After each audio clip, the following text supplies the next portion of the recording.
ditembak lah karena disangka kapal selam. Sinar-sonar. Radiasi dari bom atom, apalagi bom nuklir sekarang yang kekuatannya entah berapa. Bahkan pada ayat lain Allah juga mengusir setan, ya, menggunakan sinar, sihaban rosoda, di mana keberadaan mereka dan semua mereka mendapat rezeki itu menggunakan media, memonitornya menggunakan media yang namanya an-najmus saqib, sinar yang menembus.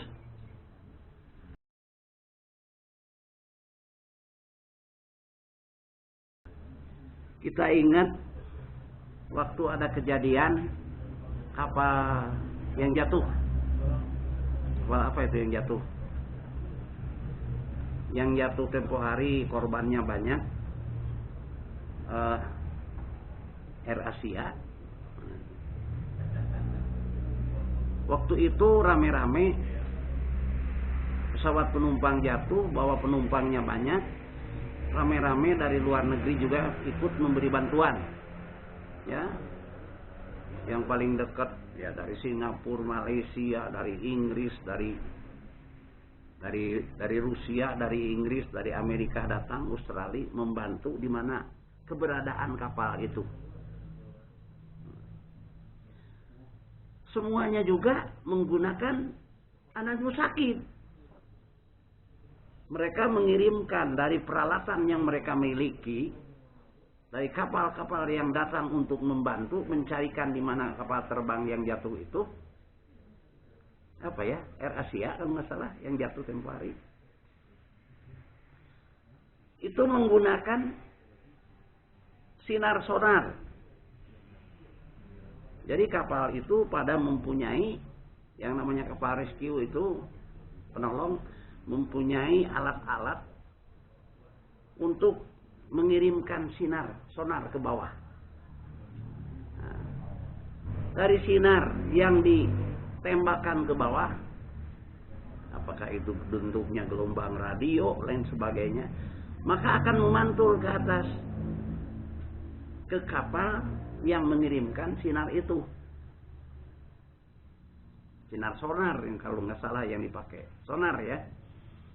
Pantulannya itu sudah bisa dihitung. Ini memantul ke tanah, ini memantul ke batu, atau memantul ke logam, atau memantul bukan logam. Itu sudah bisa dihitung. Kalau memantul kepada logam, logamnya sebesar apa? Bahkan beratnya bisa diperkirakan beratnya berapa ton. Sehingga ketemulah, oh ini kapal di sini letak jatuhnya. Dan sudah terpecah-pecah. Nah itu menggunakan an-najmus saqib, sinar yang menembus. Nah bahasa pengetahuan sekarang menggunakan sinar sonar. Waktu Adam Air jatuh di laut yang paling dalam. Adam Air, ingat nggak tahun berapa itu? Jatuh di laut Banda ya? Yang kabarnya sampai ribuan meter dalamnya. Itu dapat diketemukannya di mana lokasinya. Di mana lokasinya? Itu menggunakan alat yang orang miliki, kebetulan orang lain yang memiliki, dengan mengirimkan, menembakkan sinar ke bawah, sinar sonar, maka dari bawah memantul kembali ke kapal di mana membawa pesawat sinar itu. Ternyata memantul kepada benda yang namanya logam itu pada kedalaman sekian ribu meter, sehingga disimpulkan Adam Air tidak bisa diangkat karena belum mempunyai peralatan untuk masuk menolong mengambil pada kedalaman ribuan meter. Itu an-najmus saqib itu. Kejadian yang paling baru waktu kapal selam yang tenggelam. Pak, kapal selam apa? Nanggala. Waktu kapal selam Nanggala tenggelam, itu kan banyak yang membantu. Kita juga ada kapal yang bisa mendeteksi di mana keberadaan bangkai kapal itu, yaitu mendeteksi logam. Tapi orang pada datang kan membantu dari Cina, dari Singapura, dari Perancis, dari Amerika datang membantu. Sehingga diketemukanlah kedalamannya. Pada kedalaman di atas 600 meter ya. Ya sekitar 800 meter kedalamannya. Nah, kenapa bisa ketemu dan dihitung kedalamannya? Yaitu menggunakan sinar sonar yang dikirimkan ya, ke dasar lautan, memantul ke benda logam yang namanya kapal itu. Nah, benda logam yang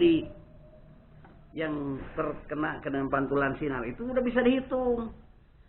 Lebarnya seberapa, perkiraan beratnya juga seberapa udah dapat ketemukan, udah dapat dihitung. Nah, itulah maka Allah menyatakan litahtadu biha fi dulumatil barri wal bahri. Engkau akan mendapat petunjuk dengan sinar yang disebut Astorik itu, yang disebut An-Najmus Sakib itu, kegelapan di lautan dan kegelapan di daratan. Bukan gelap malam hari, bukan. Jadi tahu, oh di sini nih kapal selam itu yang membantu kan banyak. Ya di sini nih. Waktu turun ke bawah, ternyata benar di situ diketemukan bangkai kapal selam itu. Nah, itu menggunakan teknologi penguasaan sinar yang dalam Al-Quran disebut An-Najmus Sakib. Saudara, jadi pentingnya pengetahuan. Ternyata ikan paus juga berkomunikasinya menggunakan sonar, gelombang sonar. Ikan paus. Ikan paus komunikasi antar mereka itu menggunakan gelombang sinar sonar. Maka waktu terjadi perang Malvinas tahun berapa itu, ingat nggak? Tahun 84 ya. Waktu Argentina perang dengan Inggris memperebutkan Pulau Malvinas. Apa sejarahnya? Waktu memperebutkan Pulau Malvinas itu kapal Inggris membawa kapal-kapal anti kapal selam. Karena Argentina mengirimkan juga kapal permukaan dan kapal selam. Berapa banyak menurut informasi, berapa banyak ikan paus yang jadi sasaran tembak dari kapal anti kapal selam Inggris? Karena disangka itu kapal selam. Padahal ikan paus sedang komunikasi dengan temannya menggunakan sinar sonar. Nah, disangka itu kapal selam di bawah. Nah, ditembaklah dengan torpedo. Nah, konon kabarnya sangat banyak korban-korban dari ikan paus. Gara-gara kesalahan hitung. Karena ikan paus juga ternyata menggunakan sinar sonar, gelombang sonar di dalam komunikasinya. Nah, sampai seperti itu kejadiannya. Ternyata Allah juga memberi kepada makhluknya, binatang. Ya, jangan-jangan tidak ikan paus saja, kita aja belum tahu. Kelelawar juga. Mungkin dalam ilmu biologi kan biasanya ada penelitian-penelitian. Jadi karena ikan paus menggunakan sinar sonar, ditembaklah karena disangka kapal selam. Itu sinar sonar.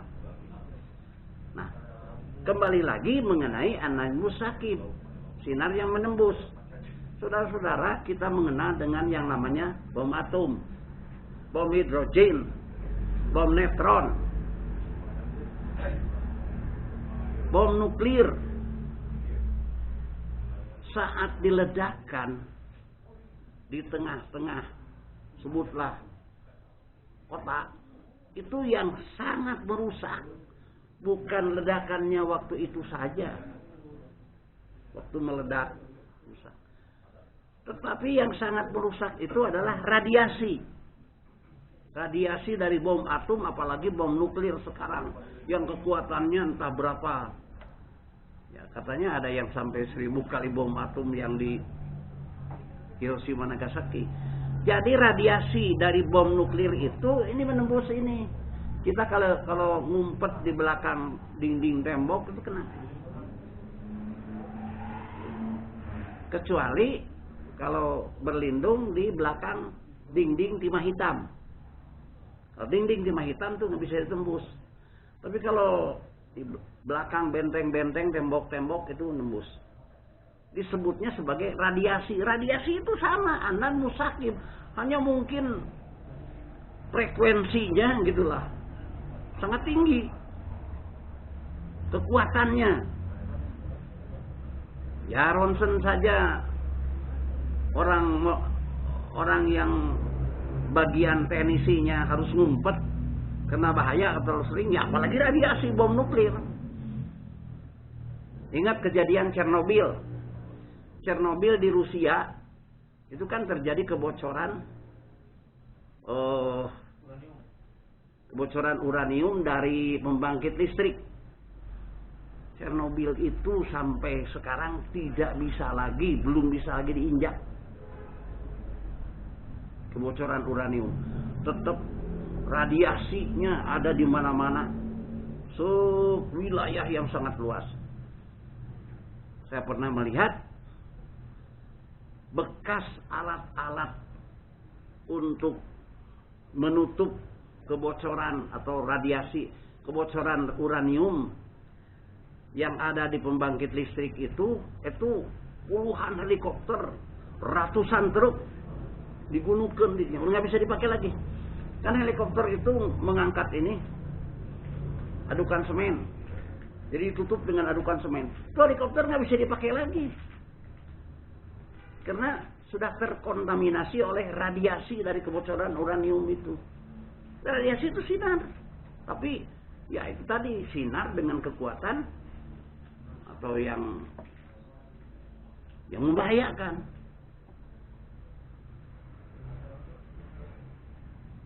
Nah, saudara-saudara, bahkan manusia sekarang sudah mengembangkan lagi sinar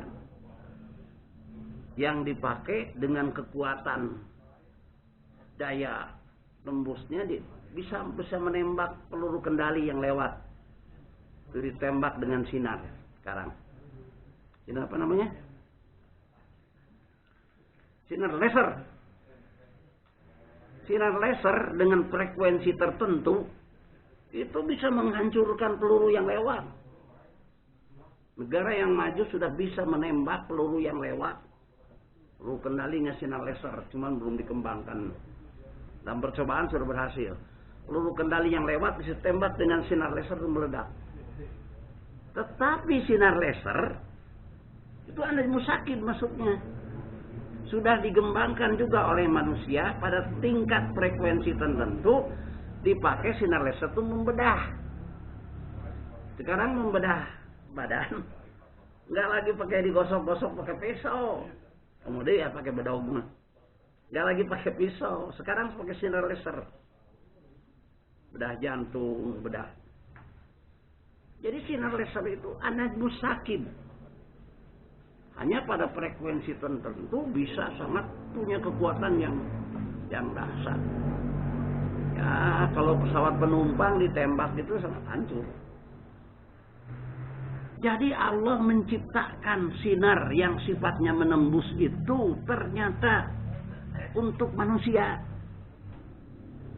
Kan di sini wa huwallazi ja'ala lakumun nujuma.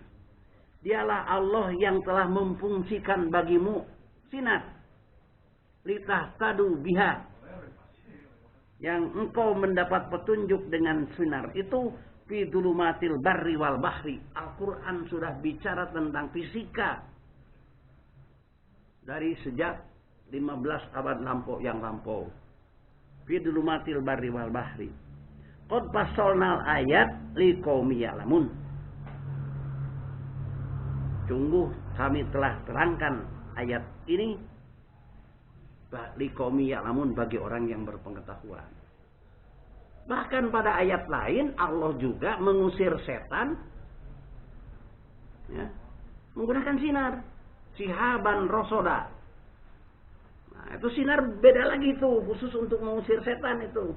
Di surat Jin dulu setan itu wa anna lamasna samaa fa wajadnaha mu'ilat harasan sadida wasruba fa anna kunna naqudu minha maqaida lisam fa may yastamil an yajid lahu sihabar rosoda.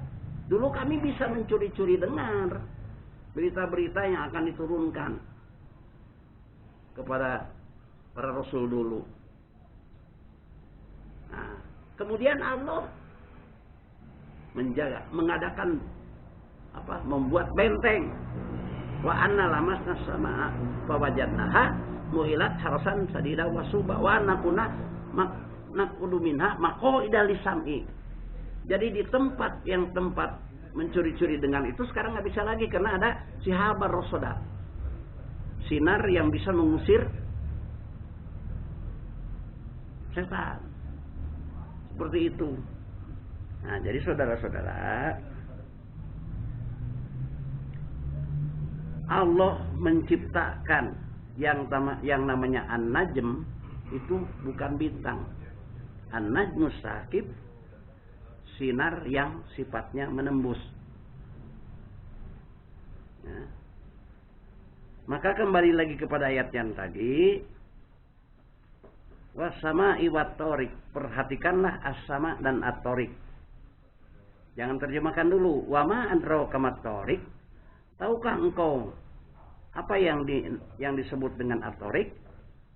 An-najmus sakib. At-tariq itu ialah an-najm yang sakib.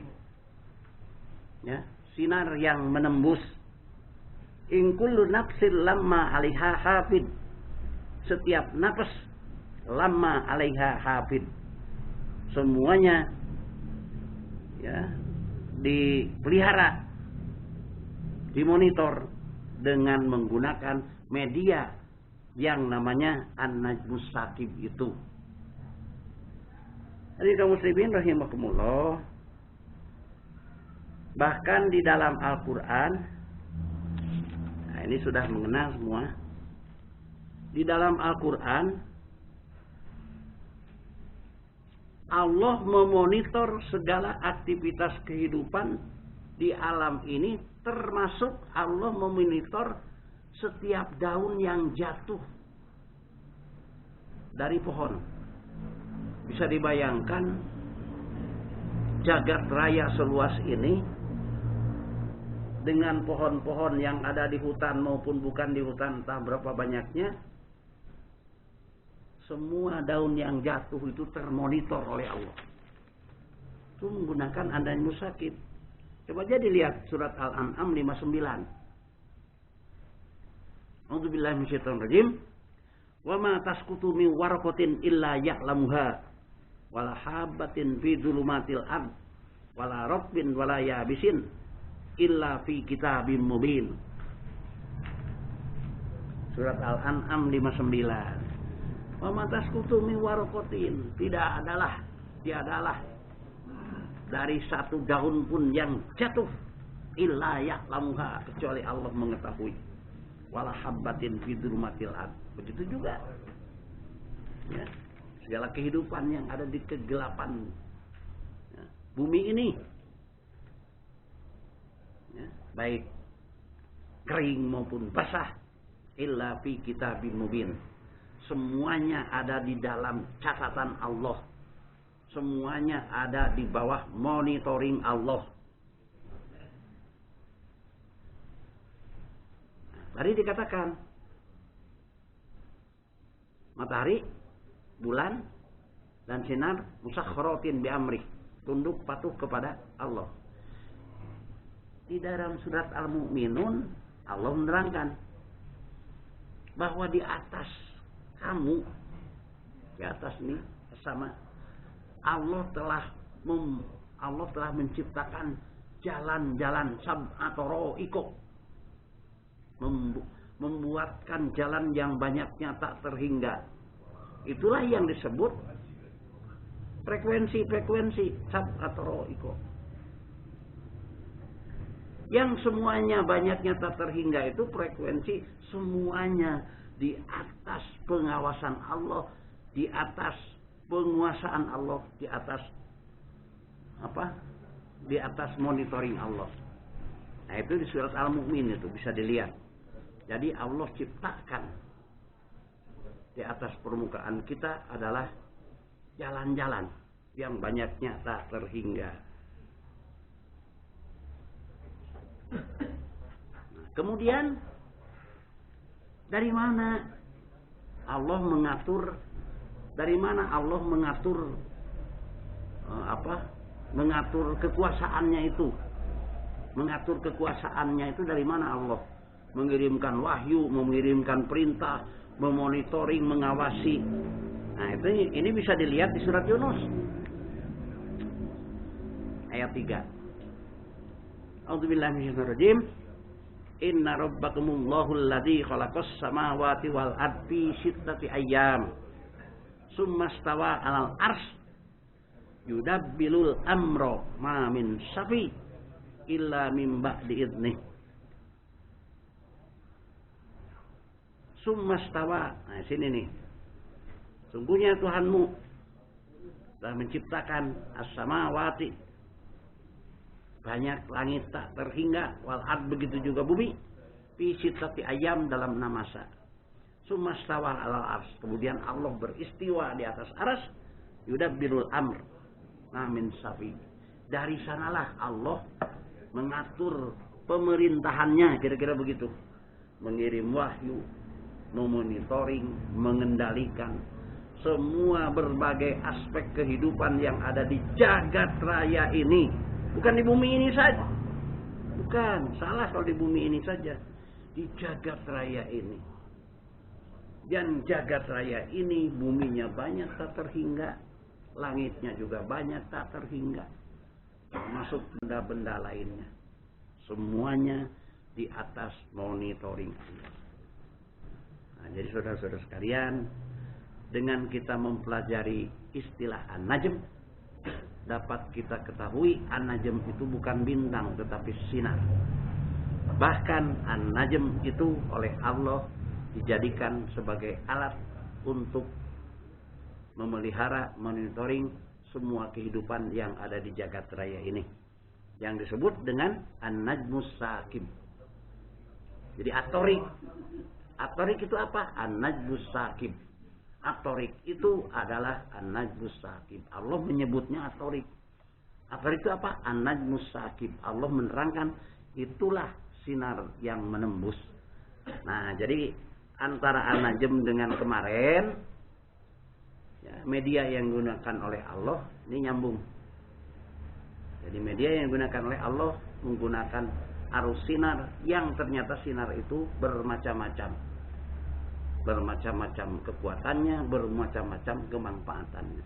Mudah-mudahan sedikit banyak dengan cara ya, mengungkapkan istilah-istilah dalam Al-Quran dengan metode Al-Quran bil Quran, nah, kita akan menambah wawasan kemahakuasaan Allah luar biasa. Tetapi baru dimengerti oleh kita tatkala kita pun punya wawasan pengetahuan yang berkaitan dengan ini. Barakallahu walakum. Assalamualaikum warahmatullahi wabarakatuh.